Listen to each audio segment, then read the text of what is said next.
Shalom Bapak Ibu, Saudara kekasih di dalam Tuhan. Hari ini kita membaca satu teks yang acap kali muncul ketika Saudara akan memberikan persembahan. Teks ini biasa diambil sebagai landasan firman Tuhan ketika orang akan memberi persembahan. Di GPIB biasa dibaca di mimbar kecil untuk mengajak Saudara memahami tentang arti memberi persembahan. Hari ini saya mau berbagi kepada saudara beberapa hal penting tentang teks ini. Yang pertama, tolong perhatikan bahwa surat kepada jemaat di Korintus, surat yang kedua ini khusus bicara mengenai yang kita baca, bantuan ketika Yerusalem mengalami musibah. Saya ulangi, ketika Yerusalem mengalami musibah. Maka Paulus menyurati banyak jemaat untuk menolong warga jemaat Yerusalem yang membutuhkan bantuan dan jemaat Yerusalem yang terpuruk karena bencana. Beberapa ahli tafsir mengatakan kemungkinan banjir besar. Bapak Ibu kekasih dalam Tuhan, apa yang terjadi? Korintus jemaat yang sangat kaya.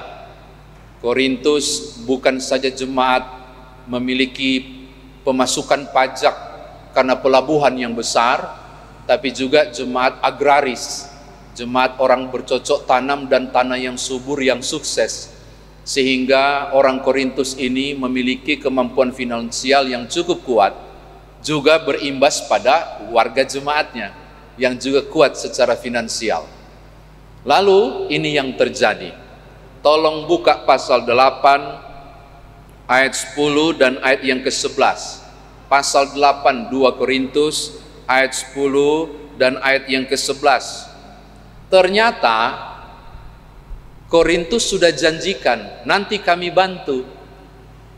Tapi 1 tahun berselang itu PHP, pemberi harapan palsu. Bantuan tak kunjung dikirim.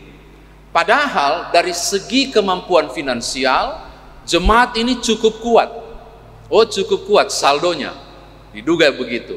Kenapa? Tolong buka pasal 8 ayat 1 dan ayat yang kedua dan 3. Paulus bandingkan Makedonia, kasihan, itu jemaat kecil. Makedonia itu jemaat yang susah dan mereka dicobai begitu rupa.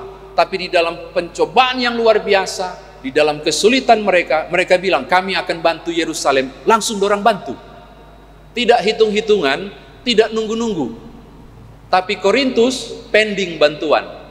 Tidak tahu mereka rapat PHMJ kali dulu. Pending dulu. Berapa lama Bapak Ibu?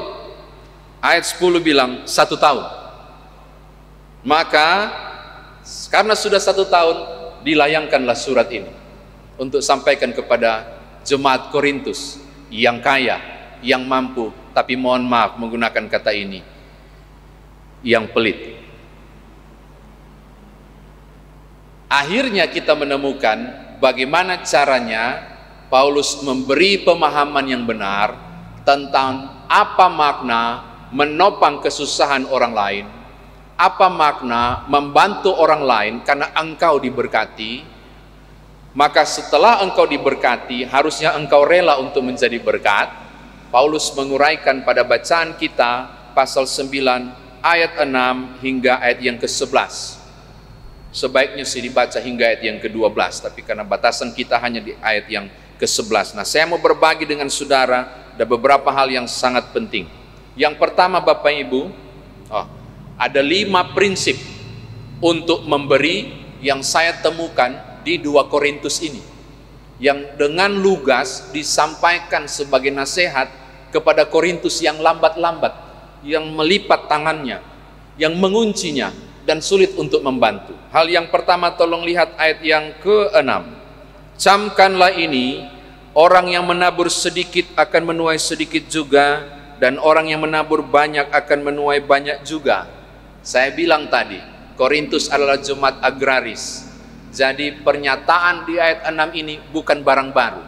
Mereka tahu, semakin banyak benih ditabur, maka sangat mungkin akan begitu banyak panen yang didapat.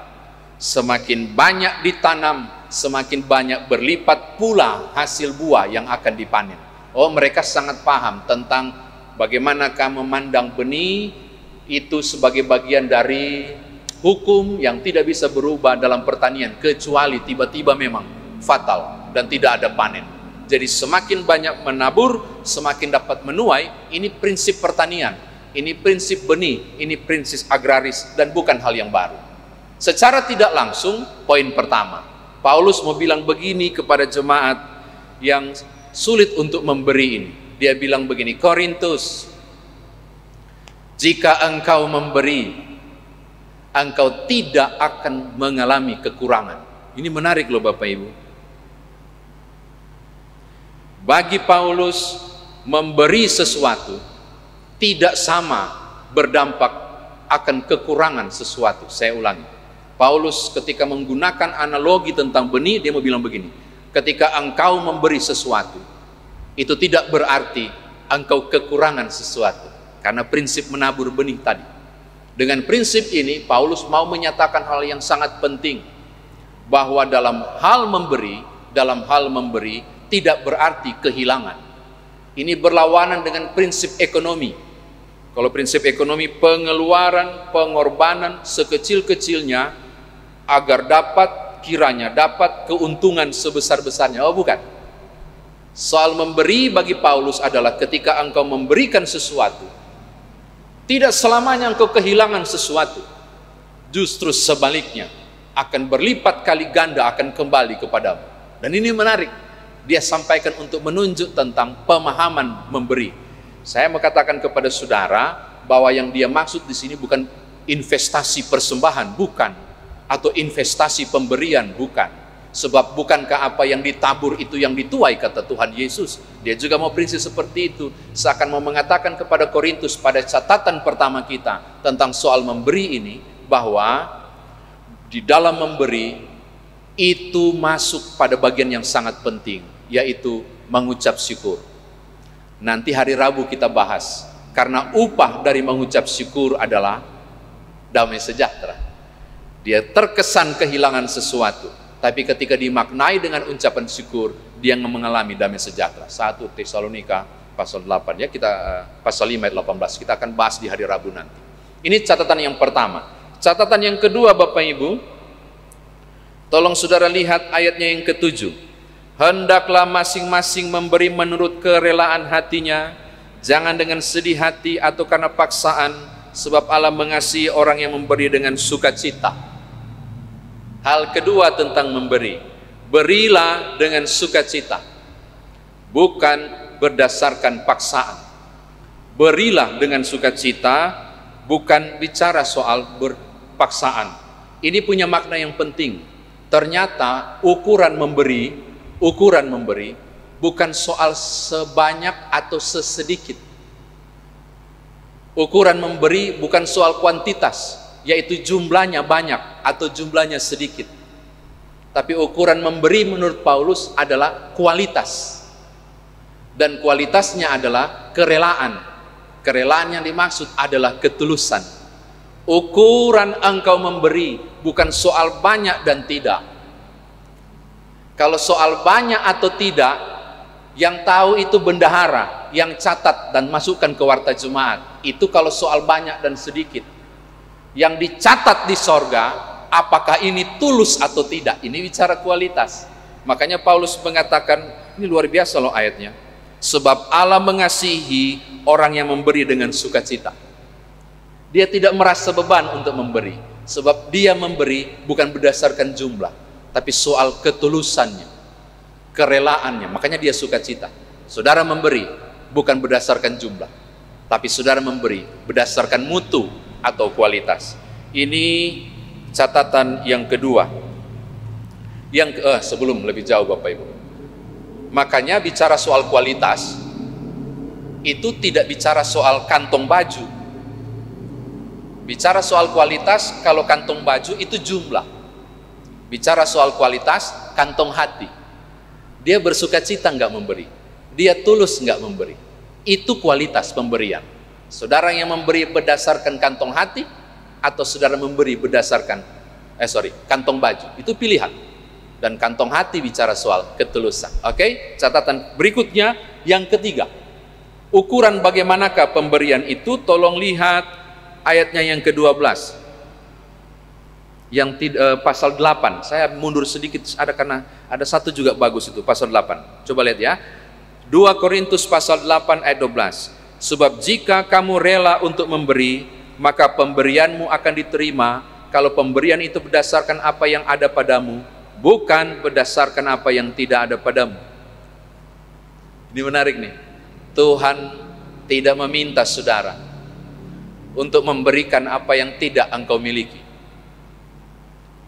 Tuhan meminta saudara melakukan sesuatu berdasarkan apa yang engkau punya, skill, talenta, kemampuan. Allah tidak menuntut saudara di luar batas saudara. Maka seorang yang menolong orang lain, seorang yang memberi sesuatu kepada orang lain, yang dituntut adalah apa yang ada, bukan yang tidak ada. Aneh kalau nggak ada dituntut, yang ada yang dituntut. Berarti ini mau bicara apa saudara? Ini mau bicara soal apakah kita mampu untuk memanage apa yang kita miliki berdasarkan sesuatu yang tepat diatur sesuai keuntungan, kepentingan dan kebutuhan. Apa maksudnya? Maka yang harus dibuat adalah disisihkan, bukan disisahkan. Saya ulangi, dalam hal memberi, bukan yang tidak ada padamu, tapi yang ada padamu. Berarti berbicara soal sisihkanlah supaya engkau memberi, bukan menunggu faktor sisa. Karena kalau pakai faktor sisa, saudara akan berkata tidak ada, tidak punya. Orang memberi adalah orang yang sudah memanage apa yang Tuhan kasih dan dia sisihkan. Ini untuk A, B, C, keperluan D, E, F. Ada sisa. Bukan disisihkan, jadi disisahkan dulu, disisihkan dulu, baru kemudian. Berapa banyak orang memberi persembahan, nggak usah beri bantuan pada orang lain ya, terlalu muluk-muluk lah. Yang rutin kita beri, termasuk ibadah ini. Berapa banyak dari saya dan saudara yang memberi persembahan kepada Tuhan berdasarkan faktor sisa dari pasar, faktor sisa dari beli baju, faktor sisa dari kebutuhan. Sebaliknya, berapa banyak dari saudara yang memberi kepada Tuhan lewat persembahan berdasarkan faktor sisih. Apa yang saudara miliki, saudara sisihkan. Ini persembahan, ini kebutuhan. Berapa banyak orang menggunakan opsi 1 dan opsi 2, bukan yang tidak ada padamu, tapi yang ada. Yang ada itu akan bisa diberi kalau disisihkan. Kalau disisakan, maaf, so habis, tidak bisa bantu. Oh, ini menarik, karena 2 Korintus pasal 8 ayat 12 pakai metode ini. Catatan berikut yang keempat, Bapak Ibu, tolong lihat ayat 9, pasal 9, kembali ke teks ayat 11 dan 12. Dia bilang begini, ketika engkau memberi, itu bukan soal prestasi. Ketika engkau memberi, ini bukan soal raport yang bagus. Ketika engkau memberi, ini bukan soal namaku dijunjung tinggi karena saya sudah memberi, tapi engkau memberi sebagai tanda ucapan syukur kepada Allah. Aku memberi sebab aku telah lebih banyak menerima dari Allah. Aku membantu orang lain sebab Tuhan luar biasa menolong hidupku. Begitu Bapak Ibu. Prinsip yang keberapa itu? Keempat, sangat luar biasa. Membantu dan menopang Yerusalem. Dengarkan Korintus. Ini sebagai tanda syukur. Betapa panenmu luar biasa berhasil. Betapa pajak dari pelabuhan kau terima. Dan jemaat ini menjadi kaya. Aku memberkati engkau, bersyukurlah. Dan cara bersyukur adalah engkau membantu orang yang berkekurangan. Ini luar biasa loh. Sehingga tidak heran lahir tema diberkati untuk memberkati. Begitu Bapak Ibu. Aku memberi bukan namaku. Aku memberi bukan karena aku mampu. Aku memberi karena aku bersyukur Tuhan lebih banyak memberi padaku. Lebih banyak aku terima dari Tuhan. Aku diberkati, maka saatnya aku menjadi alat Tuhan untuk memberkati orang lain. Itu prinsip yang luar biasa. Terakhir, yang kelima. Tolong lihat 2 Korintus 9 ayat 8. final. Ini yang terakhir. Ayat yang ke-8 saya bacakan. Dan Allah sanggup melimpahkan segala kasih karunia kepada kamu, supaya kamu senantiasa berkecukupan di dalam segala sesuatu, dan malah berkelebihan di dalam pelbagai kebajikan. Setelah melakukan ayat 6 dan 7, memberi dengan ketulusan, berdasarkan kantong hati, menabur banyak dan seterusnya tanpa hitung-hitungan, Tuhan bilang, maka yang sisa daripadamu, karena engkau sudah memberi, aku akan memberkati engkau, supaya engkau berkelimpahan di dalam segala sesuatu. Tolong lihat ini Bapak Ibu ya. Poin 5 ini setelah ayat 6 dan 7 dilakukan. Ayat 8 ini muncul setelah ayat 6 dan 7. Ketika engkau menjadi berkat bagi orang lain. Ayat 6 dan 7 ditutup oleh Paulus dengan perkataan Tuhan yang menjanjikan ayat 8. Aku memberkati engkau. Saudara lihat bahwa Tuhan menumpangkan tangan lagi ketika engkau telah menjadi berkat bagi orang lain. Itu kritik luar biasa kepada Korintus yang begitu pelit membantu pergumulan Yerusalem, sementara Makedonia jemaat kecil luar biasa menolong dalam kekurangan mereka. Saya kira demikian firman Tuhan ditafsirkan bagi kita. Nah, sekarang bagaimana kita bawa dalam kehidupan beriman ini? Bapak Ibu, saya tidak akan menggunakan nats ini untuk menghubungkan karena itu berilah persembahan kepada gereja dan seterusnya. Oh enggak. Karena bicara soal memberi kepada Allah, saudara sangat paham dan sangat mengerti. Cuma satu saya mau aplikasikan, sebuah pertanyaan besar untuk saudara renungkan. Jika engkau merasa bahwa hari ini engkau bangun dengan tubuh yang diberkati dan hati penuh sukacita, jika engkau merasa bahwa pekerjaan yang engkau buat di perusahaan, karir yang engkau dan saya tapak dari tahun ke tahun dan berhasil, jika usaha dan bisnis Tuhan berkenan menuntun, jika suami sehat, istri sehat, anak-anak bermasa depan, jika kemarin celaka tapi kemudian sekarang sudah kembali pulih dan sehat, jika engkau tiap hari menghirup nafas ini dengan bebas, dan saudara dan saya berani menyimpulkan bahwa yang saya sebutkan tadi adalah simpulan datang dari Tuhan, dan engkau mengatakan itu berkat Tuhan, saya mau katakan saatnya saudara bergerak untuk menjadi alat Tuhan, memberkati orang lain. Cukup, itu saja. Firman Tuhan sesederhana ini. Korintus, engkau sudah diberkati. Korintus, engkau berlipat ganda dan berhasil. Maka bantulah Yerusalem, sebab engkau memang telah berlipat ganda berdasarkan benih-benih yang kau tabur. Saya mau katakan, mau tutup firman Tuhan ini, enggak memulus-muluk tentang persembahan, enggak. Saya mau katakan, Bapak Ibu, kalau hari ini engkau merasa diberkati, mulailah melirik, mulai lihat, mulai perhatikan. Ini bukan bicara uang Bapak Ibu, bukan bicara uang.